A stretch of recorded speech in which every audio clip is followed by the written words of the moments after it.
광야 이어서 계속 하겠습니다.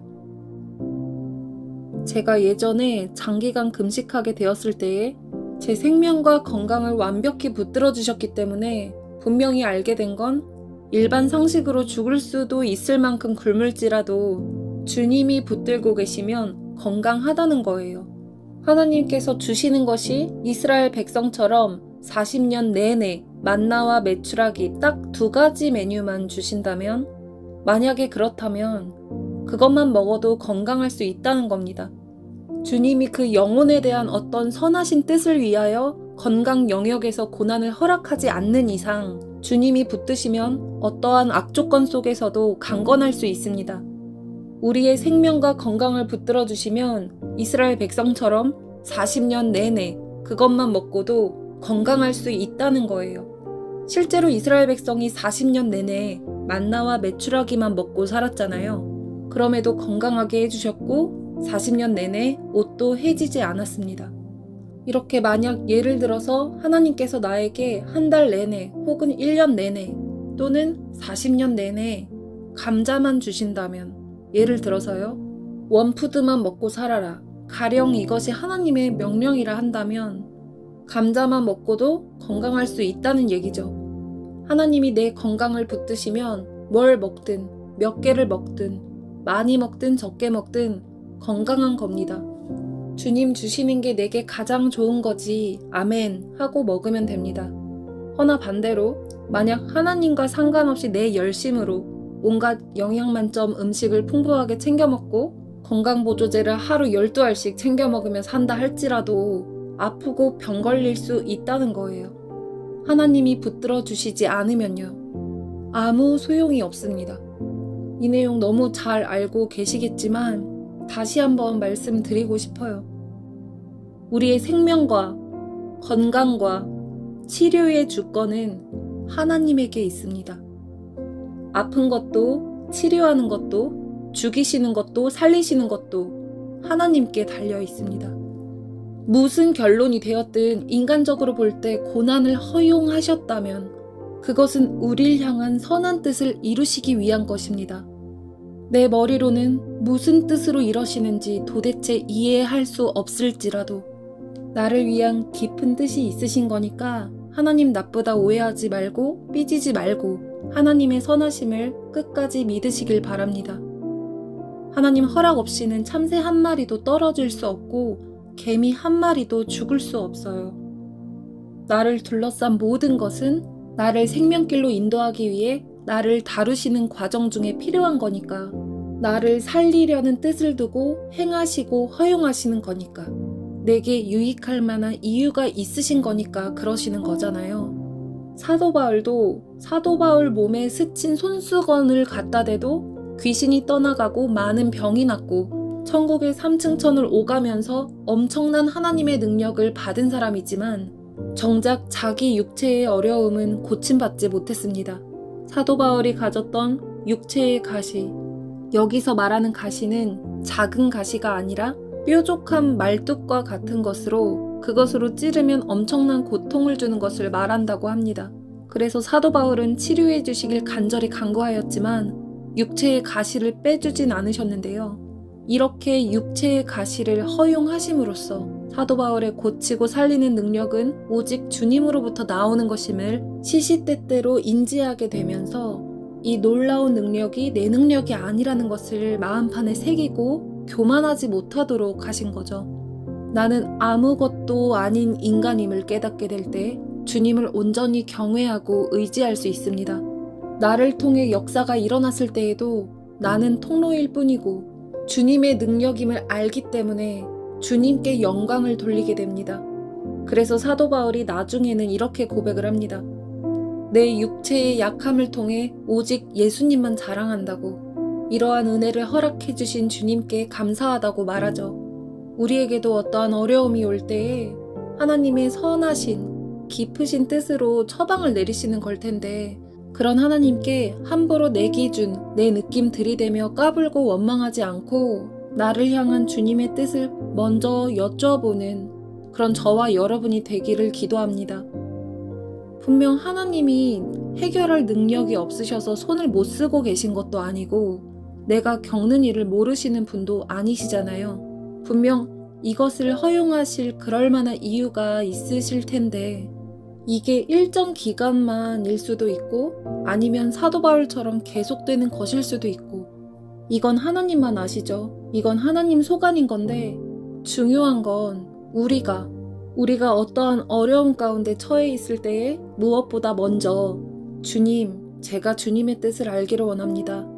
제가 깨달을 바가 있다면 조명해 주십시오. 주님께 합당한 자가 되기를 원합니다. 주님 뜻대로 순종하는 자 되기를 원합니다.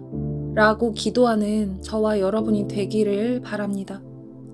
행여 나의 죄의 대가로 찾아온 아픔일지라도 혹시 나의 실수로 탈이 난 것일지라도 지금부터라도 내가 주님께 마음 똑바로 세우면 내 실수까지도 합력하여 선을 이루시는 분이기 때문에 그런 하나님을 믿으며 겸비하게 나아가길 원합니다. 내가 회개하고 나아갈 때 내가 싸놓은 더러운 똥도 귀한 약으로 바꿔서 모든 진리 가운데로 인도하시거든요. 정말 내가 더럽게 한 것도 깨끗이 치워주시면서 정결한 신부로 다듬어 가주시는 정말 이런 분이 어디 있겠어요? 이런 신랑이 어디 있겠어요? 이 비유를 좀 더러운 것으로 한 것에 대해서는 죄송합니다.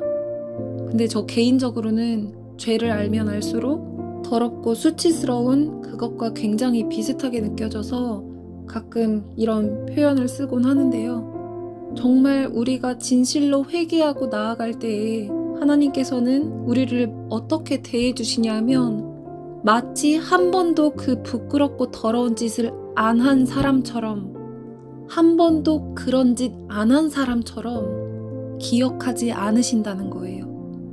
한마디로 뒤끝 없이 쿨하게 용서해 주신다는 거죠. 그리고 안아주십니다. 안아주시면서 내 눈높이에 맞춰 또 가르쳐 주시는 분입니다. 정말 마음을 돌이켜 진실로 회개하고 나아갈 때에 하나님도 진심으로 용서해 주시고 진심으로 믿어 주신다는 거예요. 정말 이분의 성실한 인내와 사랑과 인자하심은 말도 안 되게 놀랍습니다. 이렇게 선하고 좋으신 분이 나를 위해서 직접 1대1 케어를 해주시겠다는데 이때 우리가 어떻게 반응을 하면 좋을까요? 어떠한 상황에 처하든 건강 문제조차도 우리가 이분께 이렇게 반응했으면 좋겠어요. 주님, 나의 생명은 주님 것이오니 살고 죽는 처분은 주님께 맡깁니다. 지혜와 명철의 주인이신 하나님, 주님의 판단과 처방은 늘 옳으시고 선하심을 제가 믿습니다. 지금 이 시간 제가 주님 뜻에 순복하여 주님 뜻이 이루어지기를 원합니다. 말씀하여 주소서. 제가 무엇이든 순종하겠나이다. 라고 기도할 수 있는 저와 여러분이 되기를 기도합니다. 그리고 이거 얘기하다 갑자기 생각난 건데요. 건강에 어떤 문제가 있을 때 좋은 음식과 약을 의존하게 될 수가 있는데 만약에 이걸 주님이 못하게 하신다면 만약에요? 먹지 말라고 하신다면 그럼 네 하고 안 하면 되는 건데요. 혹시 안 되는데 이거 못 먹으면 안 되는데 이거 없으면 안 될 텐데 이런 뭔가 이걸 안 하면 나에게 문제가 생길 것 같다는 걱정과 두려움이 있으시다면 그 마음 주님 앞에 가져가셔서 정리 받으시기를 부탁드립니다. 지금 제가 이렇게 저렇게 몸 챙기는 것 자체를 문제 삼는 게 아닙니다. 나름대로 몸 관리를 하다 보면 이런 종류가 몸에 좋고 이런 방식으로 어떻게 먹고 이런 루틴으로 지키면 좋다. 이런 여러 가지 기준들이 세팅될 수 있죠. 상황에 맞게 필요한 것을 충분히 취할 수가 있습니다. 어떤 방식으로든 주님이 주신 이 몸, 이 성전을 소중히 여기고 잘 관리할 수 있다면 감사한 일인 것 같습니다. 허나 이거 안 챙기면, 이거 안 지키면, 이거 안 먹으면 어떡하지? 이런 불안감이 있진 않은지, 혹시 주님보다 좋은 음식과 약을 더 믿고 있진 않은지 나도 모르게 그런 틈이 들어올 수 있기 때문에 내가 믿고 의지하는 대상을 점검해보자는 차원으로 말씀드려봅니다. 이 시대의 타임라인이 열리신 분들은 좋은 음식이든 약이든 병원이든 뿐만 아니라 일상의 전반 영역에서 점점 제약이 생기고 누리지 못하는 시기가 다가오고 있음을 아실 겁니다. 하나님과 동행하시는 분들 중에서는 또 일찍부터 말씀해 주셔서 여러 모양으로 준비시켜 주신 경우도 있으실 수 있고요. 지금 제가 말씀드리고 싶은 것은 내가 믿고 의지하는 대상을 온전히 100% 하나님으로 정리하지 않으시면 내가 믿고 의지했던 대상들이 하나씩, 둘씩, 셋씩 점점 가속도가 붙어 와장창 무너져 갈 때에 정신 못 차리게 두려우실 것입니다. 이게 겁주고 협박하려는 게 아니라 같이 자라자고 말씀드리는 겁니다. 같이 하나님께로 믿음 뿌리 내려서 같이 살자고 말씀드리는 겁니다. 이걸 사람의 말로만 여기지 마시고 100% 하나님만 믿어야 한다는 게 제 말이 아니라 하나님 말씀이잖아요. 진리잖아요. 내 믿음의 대상인 우상을 박살내고 그 자리에 하나님을 모셔라. 그리고 말씀에 전심으로 순종해라. 이것을 성경 전체에서 무수히 말씀하고 계십니다. 언젠간 하겠지. 언젠간 할 거야. 나중에. 이렇게 자꾸 미루지 마시고요. 내가 하나님 외에 붙잡고 있는 다른 것들에 대해 조명 받으시고 털어내시기를 간절히 바랍니다. 본문으로 돌아와서요. 지금 안식일의 본질에 대해서 정리하고 있었습니다. 하나님께서 광야 백성에게 7일째 날을 안식일로 정해주시면서 그날만큼은 일하지 말고 그 전날 거둔 양식으로 먹어라 하셨잖아요. 그렇게 하신 이유가 뭘까요? 말씀드릴게요. 평소에도 매일매일 일용할 양식을 공급해 주시니까 하나님 은혜를 잘 알고 있지만 특히 안식일로 지정하신 7일째 날에는 더 잘 기억하라고 그 은혜를 잊지 말고 기억하는 걸 위해서 그러셨거든요. 그러니까 전날 미리 주신 음식이 안 썩고 보존되고 있잖아요. 이걸 보면서 와, 역시 하나님 말씀하신 그대로구나. 나는 하나님 말씀만 믿고 따르면 걱정할 게 없구나 하면서 감사히 먹으면서 내 주인이 누군지 확실히 기억하는 걸 위해서입니다. 우리 하나님이 먹고 사는 건 다 알아서 챙겨주시네. 나는 하나님 말씀만 믿고 따르면 되네. 하나님을 믿기만 하면 필요한 거 공급해 주시니까 내가 진정으로 안식을 누릴 수 있구나. 와, 정말 쉽고 가볍네. 평안하다. 자유하다. 정말 감사하다. 이 안식을 가슴판에 정확히 새기라고 하시는 거예요. 너희의 필요는 나 여호와가 채운다는 것을 기억하고 기념해라. 그리고 감사로 예배드려라. 이걸 위해서 안식일을 만드셨습니다. 내 양식을 하나님이 공급해 주신다는 것을 실제로 믿으면 안식일에 편안히 쉴 수 있겠죠. 그쵸? 근데 못 믿으면 나가게 되는 거죠. 분명히 7일째 날에는 쉬라고 하셨는데 나가는 거죠. 혹시나 하고 못 믿어서 나가는 상태는 마음의 안식을 절대 누릴 수가 없습니다. 히브리서 3장 7절에서 10절까지 읽어볼게요. 그러므로 성령께서 이르시기를 오늘 너희가 그분의 음성을 듣거든 이전에 광야에서 하나님을 시험하던 것처럼 너희 마음을 강팍하게 하지 말아라. 그때의 너희 조상들은 광야에서 40년 동안 내가 행한 일들을 보았다. 하지만 그들은 나를 떠보고 나의 인내를 시험하였다. 그러므로 내가 분노하여 이르기를 그들이 항상 마음이 미혹되어 내 길을 알지 못하는도다 하였고 내가 진노하여 맹세하기를 그들은 내 안식에 결코 들어오지 못하리라 하시나니. 아멘. 여기에서 나오는 광야 백성, 지금 우리가 보고 있는 출애굽기 광야 백성이죠. 이 광야 백성의 마음이 어떻다고 말씀을 하시냐면 항상 미혹되었대요. 미혹되어서 내 길을 알지 못했다고 하십니다. 미혹이 되는 이유는 하나님을 안 믿어서인데 하나님을 안 믿을 때 강팍하잖아요. 근데 지금 광야 백성들이 안 믿는 이유가 근본적으로 안 믿는 이유가 다 먹고 사는 문제거든요. 그러니까 여기에서 말하는 사람 마음이 미혹되는 이유는 가장 근본적인 먹고 사는 문제에서 하나님을 안 믿었기 때문에 미혹이 된 거다라고 말씀하시는 겁니다. 하나님을 믿지 않고 염려에 붙들려 있으면 마음이 강팍해질 수밖에 없습니다. 아, 먹고 살기 힘들다. 이렇게 정신적으로 늘 고단하고 퍽퍽한 거죠. 그러니까 제발 너희들은 내 음성을 듣거든 광야 백성처럼 강팍하게 굴지 말라고 신신당부를 하시는 거예요. 이 히브리서 3장 12절에 보면요. 그러므로 형제들아 너희 가운데 어떤 사람에게 믿지 아니하는 악한 마음이 있어 살아계신 하나님을 떠나는 일이 생기지 않도록 조심해라. 이렇게 말씀을 하시거든요. 여기에서 보면 하나님을 안 믿는 마음은 악심이라고 나옵니다.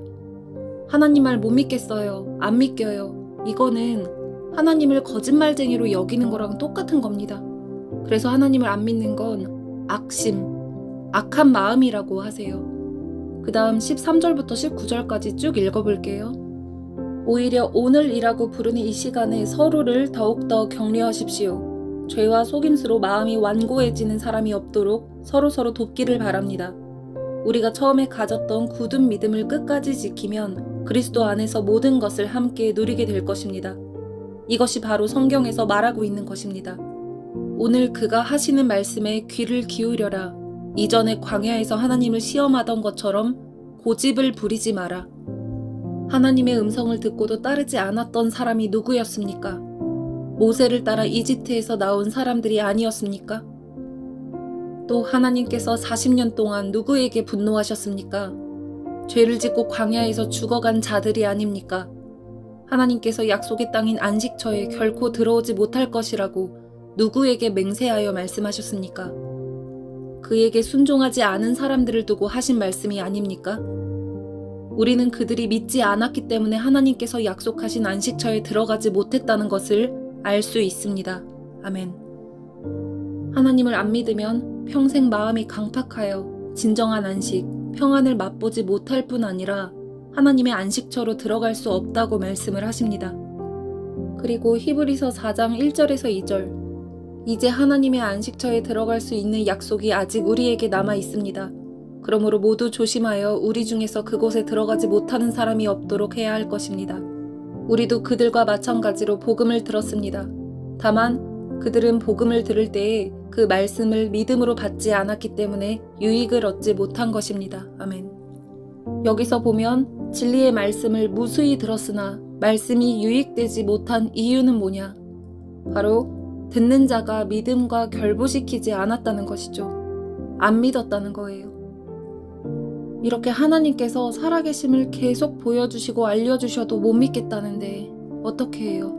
믿음으로 받지 않겠다는데 더 이상 뭘 어떻게 합니까? 선포된 진리가 문제가 아니라 사람 마음의 문제입니다. 신명기 8장 3절 하나님께서 광야 백성에게 만나를 먹이신 이유를 정확히 말씀해 주십니다. 여호와께서 여러분을 광야에서 40년 동안 낮추시고 굶기셨다가 만나를 먹여주셨습니다. 만나는 여러분이나 여러분의 조상이 한 번도 본 적이 없었던 것입니다. 여호와께서 그렇게 하신 이유는 사람이 먹는 것으로만 사는 게 아니라 여호와께서 말씀하시는 모든 말씀으로 살아야 한다는 것을 여러분에게 가르쳐 주시기 위해서 그렇게 하신 겁니다. 날마다 먹을 것은 내가 공급하니 너희는 세상 사람들처럼 먹고 살기 위해 인생 사는 것이 아니라 사람이 떡으로만 사는 게 아니라 여호와 입에서 나오는 모든 말씀을 순종하기 위해 살 것이니라. 아멘. 이게 하나님이 말씀해 주시고자 하는 결론입니다. 여기에서 말씀해 주시는 게 뭡니까? 너희는 날 안 믿는 세상 사람들처럼 먹고 살기 위해 사는 게 아니다. 평소에는 잘 먹고 잘 사는 거에 관심 두고 살다가 예배는 일주일에 한 번씩 나가서 드려주는 수많은 종교 중 하나쯤 갖고 있는 액세서리 개념이 아니라 너희는 내 입에서 나오는 말씀을 듣고 따르기 위해서 사는 거다 라고 말씀하시는 겁니다. 예수님도 성령께서 예수님을 40일 동안 금식으로 이끄시는데 예수님이 극심하게 굶주리신 상태에서 사탄이 그러죠. 너 하나님 아들이니까 돌을 떡으로 만들어서 먹으라고. 이렇게 시험하는 사탄에게 뭐라고 말씀을 하십니까? 방금 읽었던 이 말씀으로 마귀를 대적하십니다. 사람이 먹으려고 사는 게 아니라 하나님의 말씀으로 산다고. 이렇게 예수님은 극한 상황에서도 육체를 따르는 게 아니라 여호와 입에서 나오는 말씀을 순종하시면서 우리에게 사람이 어떻게 살아야 하는지 표본이 되어 주셨습니다. 심플하게 하나님이 이걸 알려주고 싶으시대요. 먹고 사는 문제, 이건 안 중요하단다. 내가 알아서 너 먹이고 입히고 다 책임지니까 너가 걱정할 게 아니다. 이건 내게 맡기고 너는 나랑 교제하면서 사랑하면서 살자는 거란다. 이게 너가 태어난 이유란다. 이렇게 말씀을 하시는 거죠. 이 광야 백성 중 몇몇은 옛 자아, 옛 습관을 못 버리고 계속 말씀을 못 믿고 음식을 쟁이고 찾으러 나간 것처럼 내가 가진 게 있으면 안심하고 없으면 불안해서 전전긍긍대는 내일 일을 염려하는 마음으로 사는 게 돈 노예, 죄 노예인 건데, 하나님과 동행을 시작한다는 것은 그런 이 세상 사람과 다를 바 없는 노예 생활 이제 그만하겠다는 거잖아요. 돈 따라다니고 죄 따라다니는 거 그만하고 하나님 따르겠다는 거잖아요. 그럼 이제 그만해야죠. 돈의 종노릇하면서 내가 쥐고 있었던 먹고 사는 문제를 주님께 맡기고 자유함을 얻는 게 동행의 시작입니다. 이게 하나님과의 동행에서 가장 기본 전제라는 겁니다. 먹고 사는 문제에서 해방되는 건 기본 전제로 깔려 있고, 하나님과의 교제 가운데서 그분 말씀을 따라 사는 게 인생 사는 이유가 되어야 된다는 것입니다. 먹고 사는 거야 하나님이 알아서 하실 거니까 난 관심이 없어. 나는 이제 주님 마음과 뜻에만 관심이 있어. 그래서 주님 말씀에만 귀 기울이고 그 말씀 따라 살고 싶어. 이걸 원하신다는 겁니다. 만약 먹고 사는 문제를 아직 못 맡겼다, 도저히 못하겠다, 이런 상태면 동행을 할 수가 없죠. 먹고 사는 문제를 맡기지 못하면 아까 읽은 히브리서 말씀대로 하나님의 안식에 못 들어갑니다. 하나님을 못 믿겠다는 악심으로 하나님을 경노하게 만들어 결국 하나님으로부터 떨어진 자들, 지옥으로 떨어진 자들, 결국 광야의 이스라엘 백성과 같은 겁니다. 실제 먹고 사는 문제를 맡기는 믿음이 없으면 아무리 안식일을 엄청나게 공들이고 정성 들여서 지킨다 한들 안식일을 지키는 게 아닙니다. 안식일을 지키는 문제는 너 주일에 가만히 있었냐, 움직였냐, 이걸 따지는 게 아니라 무궁화 꽃이 피었습니다라는 게임처럼 움직이면 죽는다, 이 게임이 아니라 하나님을 믿냐 안 믿냐, 먹고 사는 믿음이 누구에게 있느냐, 이 믿음 문제입니다. 하나님을 공급자로 믿는 믿음 안에 거하는 것이 진정한 안식일의 의미이며 안식일의 본질 안에 거하는 것입니다. 결국 당신은 안식일을 지키고 계십니까? 이 말은 당신은 하나님을 공급자로 믿고 계십니까? 이겁니다. 그래서 하나님을 전적인 공급자로 믿고 사는 그리스도인들에게는 날마다가 안식일인 거나 다름이 없습니다. 그러므로 진짜 믿음으로 사는 그리스도인들에게는 사실 매일매일이 안식일인 거예요. 날마다가 주님 안에서 주의 날, 주일, 안식일입니다. 근데 안식일을 특별히 지정해 주신 것은 아까도 말씀드렸지만 우리가 죄성상 진리는 너무 잘 까먹으니까, 내가 받은 은혜는 너무 잘 까먹다 보니까 내가 너의 모든 걸 책임지고 공급해주는 주인이다 라는 것을 잘 기억하라는 차원에서 만들어 주신 거죠. 그리고 하나 말씀드릴 게, 이 안식일을 지킨다, 하나님이 공급자이심을 믿고 안식을 누린다, 이 의미가 일하면 안 돼, 이런 뜻이 아닌 거 아시죠? 안식일 얘기하면 가끔 2단 3단으로 오해하거나, 야 그럼 하나님이 다 해주시는 거니까 나는 무조건 아무것도 안 하고 놀라는 거냐, 일 안 하고 가만히 있으라는 거냐, 그럼 뭐 일하면 지옥 가냐? 이런 식으로 프레임으로 따지는 경우가 있어서 조금 설명하면요. 먼저 데살로니가에 보면 일하지 않는 자는 먹지도 말라고 하셨어요. 이 뜻은 하나님은 부지런히 잠도 안 주무시고 졸지도 않고 열심히 일하시기 때문이거든요. 이 부지런함, 근면, 성실함은 다 하나님의 속성입니다. 그래서 내가 부지런하니 너희도 부지런하라. 내가 성실하니 너희도 성실하라. 이렇게 내가 부지런하고 성실하니 너희도 부지런하고 성실하라 하시는 거예요. 내가 거룩하니 너희도 거룩하라 하시는 것처럼요. 부지런함의 반대는 게으름이죠. 즉 게으름이 죄성입니다.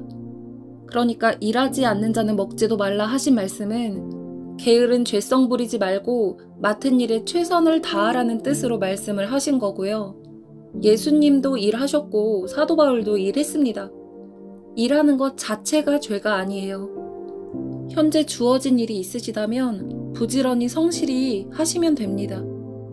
맡은 바 최선을 다하되 먹고 사는 문제는 주님께 맡기는 믿음 안에 있어야 된다는 거죠.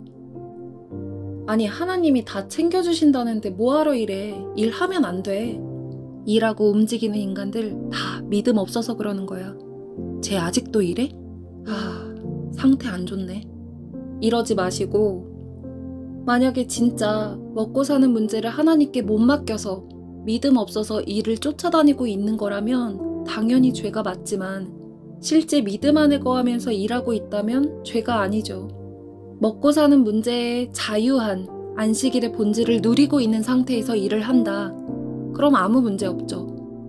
그리고 일을 안 하고 있다 할 때에도 마찬가지예요. 실제 믿음 안에 거하면서 쉬고 있다면 아무 문제가 없겠지만 믿음 없이 쉬고 있을 수도 있거든요. 그러니까 예를 들어서 일을 안 하는 이유가 하나님을 믿어서가 아니라 먹고 사는 문제는 내가 책임 안 져도 공급해주는 사람이 있으니까 그 사람을 의지하고 있는 상태거나 또는 돈 나오는 믿는 구석이 있으니까 이 돈이 들어오는 통로를 의지하는 상태거나 또는 내가 이만큼 재정적 여유가 있으니까 내 재산을 의지하고 있는 상태거나 이 밖에 등등 하나님 외에 다른 거 믿고 안심하고 놀고 있다면 하나님 말고 다른 걸 믿고 의지하고 있는 상태는 당연히 죄인 거죠. 그래서 말씀드리고 싶은 포인트는 일을 하냐 안 하냐 이게 기준이 될 수 없다는 거예요. 다른 이슈도 마찬가지고요. 겉으로 드러나는 행위 자체가 기준이 될 수 없습니다. 행위 기준으로 따진다면 행위 구원 맥락인 거예요. 이게 사람 죄성상 종교성 때문에 그래요. 자꾸 기준을 세워놔야 마음 편안해하고 프레임을 선호하는데 어떨 때 죄가 되고 어떨 때 의가 되냐를 목록을 쭉 나열해서 기준을 세울 수 있는 게 아닙니다. 의에 거하는 것과 죄에 거하는 것은 여러 번 말씀드렸지만 사람 마음 중심에 달려 있습니다. 현재 믿음 상태에 따라 같은 행위여도 죄가 되거나 안 되거나 할 수 있는 거예요.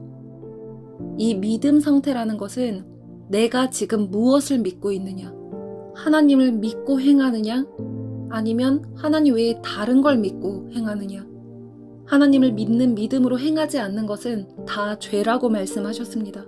그래서 이 행위의 동기, 마음 중심에서 무엇을 믿고 있는지 이 믿음 상태는 하나님이 잘 아시고 하나님이 판단하십니다. 그래서 같은 행위여도 믿음 상태에 따라 어떨 때는 죄가 되고 어떨 때는 죄가 안 될 수 있고 마찬가지로 같은 행위여도 누구에게는 죄가 되고 누구에게는 죄가 안 될 수 있는 거라서 하나님께서 나에게 죄가 되는 걸 찔러주셨다고 해서 그게 남에게 똑같이 적용되는 건 아닙니다. 남에게 똑같이 들이댈 문제가 아닙니다. 결론을 말씀드릴게요. 실제 하나님이 모든 공급의 주인이심을 믿는 이 믿음 안에 거하고 있는 상태라면 그 믿음 터 위에서 일을 하든 안 하든 안 중요합니다. 하라 하시면 하는 거고 하지 말라 하시면 안 하면 되는 거고 또 일을 할 때가 있는가 하면 쉴 때도 있는 거고 이렇게 믿음 터 위에서 그때그때 주시는 하나님 처방에 따르면 됩니다. 네, 여기까지 하고요. 다음 영상에서 마무리하겠습니다.